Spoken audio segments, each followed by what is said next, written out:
लो तो जम के कितने मालपुए करते हैं? 33, 33,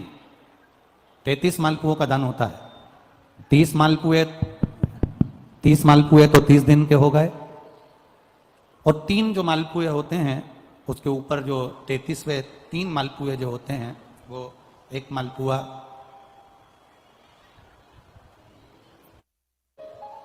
33 मालपुए में से 30 मालपुए 30 दिन के, और 31वां नंबर का जो मालपुआ होता है वो हमने अगर हमारी बेटी के घर का कोई अन्न पाया हो, हमने अगर अपनी बेटी के घर का कोई भाग ग्रहण कर लिया हो, हमने अपने अगर बेटी के बहन बेटी के घर का कोई चीज खा ली हो तो हमको दोष ना लगे। 32वें नंबर का जो मालपुआ होता है वो हमने अगर किसी संत, गुरु, ब्राह्मण, साधु, सन्यासी, तपस्वी, साधक, उपासक, किसी विप्रजन, किसी ब्राह्मण जन के घर का यदि हमने कुछ खा लिया हो तो उसका दोष न लगे। ये 32वें नंबर का मालपुआ होता। और 33वें नंबर का जो मालपुआ होता है, हमने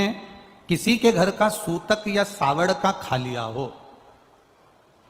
सूतक सावड़ से मतलब है किसी के यहां कोई समाप्त हो गया, कोई शांत हो गया, आपको स्मरण में नहीं है, मालूम नहीं है, और आपने उसके घर का पानी पी लिया, उसके घर का भोजन ग्रहण कर लिया, या उसके घर का कुछ खा लिया।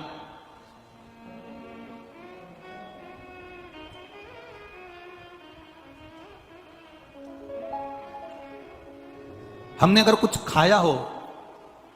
कोई के यहां शांत हो गए, कोई के यहां समाप्त हो गए, और उसके घर का यदि हमने कुछ पा लिया, कुछ पानी पी लिया सूतक का, तो उसका दोष न लगे।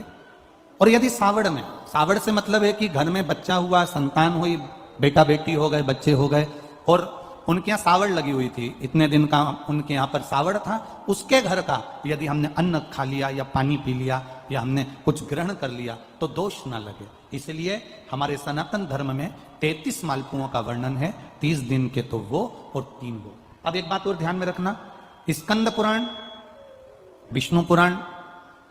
जब अधिक मास के व्रत का वर्णन करती है तो उसमें 33 मालपुए का ही विधान क्यों लिखा? इसमें रसगुल्ला नहीं लिखा, जलेबी नहीं लिखी, इमरती नहीं लिखी, या कोई 33 सामग्री नहीं लिखी, तो 33 मालपुआ ही क्यों लिखा गया? उसका कारण केवल इतना है, मालपुआ जब बनता है तो उसमें बारीक बारीक छेद हो जाते हैं।